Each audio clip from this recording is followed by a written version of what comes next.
मत्ती अध्याय 18। उसी समय चेले यीशु के पास आकर पूछने लगे, स्वर्ग के राज्य में बड़ा कौन है? इस पर उसने एक बालक को पास बुलाकर उनके बीच में खड़ा किया और कहा, मैं तुमसे सच कहता हूँ, यदि तुम न फिरो और बालकों के समान न बनो तो स्वर्ग के राज्य में प्रवेश नहीं कर पाओगे। जो कोई अपने आप को इस बालक के समान छोटा करेगा, वह स्वर्ग के राज्य में बड़ा होगा।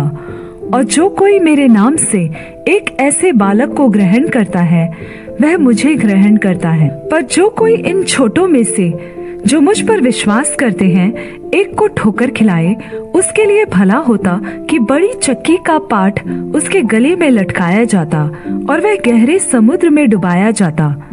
ठोकरों के कारण संसार पर हाय, ठोकरों का लगना अवश्य है, पर हाय उस मनुष्य पर जिसके द्वारा ठोकर लगती है। यदि तेरा हाथ या तेरा पाँव तुझे ठोकर खिलाए तो काट कर फेंक दे। टुंडा या लंगड़ा होकर जीवन में प्रवेश करना तेरे लिए इससे भला है कि 2 हाथ या 2 पाँव रहते हुए तू अनंत आग में डाला जाए। और यदि तेरी आँख तुझे ठोकर खिलाए तो उसे निकाल कर फेंक दे।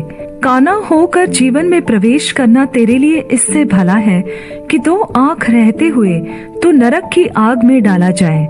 देखो, तुम इन छोटों में से किसी को तुच्छ न जानना, क्योंकि मैं तुमसे कहता हूँ कि स्वर्ग में उनके स्वर्गदूत मेरे स्वर्गीय पिता का मुंह सदा देखते हैं। क्योंकि मनुष्य का पुत्र खोए हुओं को बचाने आया है। तुम क्या समझते हो, यदि किसी मनुष्य की 100 भेड़ें हो और उनमें से एक भटक जाए, तो क्या 99 को छोड़कर और पहाड़ों पर जाकर उस भटकी हुई को न ढूंढेगा? और यदि ऐसा हो कि उसे पाए, तो मैं तुमसे सच कहता हूँ कि वह उन 99 भेड़ों के लिए जो भटकी नहीं थी इतना आनंद नहीं करेगा जितना कि इस भेड़ के लिए करेगा। ऐसा ही तुम्हारे पिता की जो स्वर्ग में है यह इच्छा नहीं कि इन छोटों में से एक भी नाश हो। यदि तेरा भाई तेरे विरुद्ध अपराध करे तो जा और अकेले में बातचीत करके उसे समझा। यदि वह तेरी सुने तो तूने अपने भाई को पा लिया। और यदि वह न सुने तो और 1-2 जन को अपने साथ ले जा, कि हर एक बात 2 या 3 गवाहों के मुंह से ठहराई जाए। यदि वह उनकी भी न माने तो कलीसिया से कह दे, परंतु यदि वह कलीसिया की भी न माने तो तू उसे अन्य जाति और चुंगी लेने वाले के जैसा जान। मैं तुमसे सच कहता हूँ, जो कुछ तुम पृथ्वी पर बांधोगे वह स्वर्ग पर बंधेगा, और जो कुछ तुम पृथ्वी पर खोलोगे वह स्वर्ग में खुलेगा। फिर मैं तुमसे कहता हूँ, यदि तुम में से 2 जन पृथ्वी पर किसी बात के लिए जिसे वे मांगे एक मन के हो, तो वह मेरे पिता की ओर से जो स्वर्ग में है उनके लिए हो जाएगी। क्योंकि जहाँ 2 या 3 मेरे नाम पर इकट्ठे होते हैं, वहाँ मैं उनके बीच में होता हूँ। तब पतरस ने पास आकर उससे कहा, हे प्रभु, यदि मेरा भाई अपराध करता रहे तो मैं कितनी बार उसे क्षमा करूँ? क्या 7 बार तक? यीशु ने उससे कहा, मैं तुझसे यह नहीं कहता कि 7 बार, वरन 7 बार के 70 गुने तक। इसलिए स्वर्ग का राज्य उस राजा के समान है जिसने अपने दासों से लेखा लेना चाहा। जब वह लेखा लेने लगा तो एक जन उसके सामने लाया गया जो 10,000 तोड़े का कर्जदार था।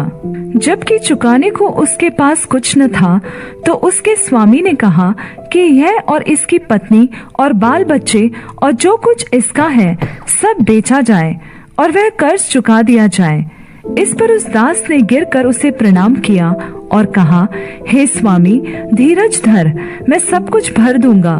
तब उस दास के स्वामी ने तरस खाकर उसे छोड़ दिया और उसका कर्ज क्षमा किया। परंतु जब वह दास बाहर निकला तो उसके संगी दासों में से एक उसको मिला जो उसके 100 दिनार का कर्जदार था, और उसे पकड़कर उसका गला घोटा और कहा, जो कुछ तुझ पर कर्ज है भर दे। इस पर उसका संगी दास गिरकर उससे विनती करने लगा कि धीरज धर, मैं सब भर दूंगा। उसने न माना, परंतु जाकर उसे बंदीगृह में डाल दिया कि जब तक कर्ज को भर न दे तब तक वहीं रहे।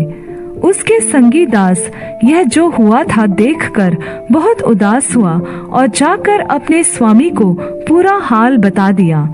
तब उसके स्वामी ने उसको बुलाकर उससे कहा, हे दुष्ट दास, तूने जो मुझसे विनती की तो मैंने तो तेरा वह पूरा कर्ज क्षमा किया। इसलिए जैसा मैंने तुझ पर दया की वैसे ही क्या तुझे भी अपने संगी दास पर दया करना नहीं चाहिए था?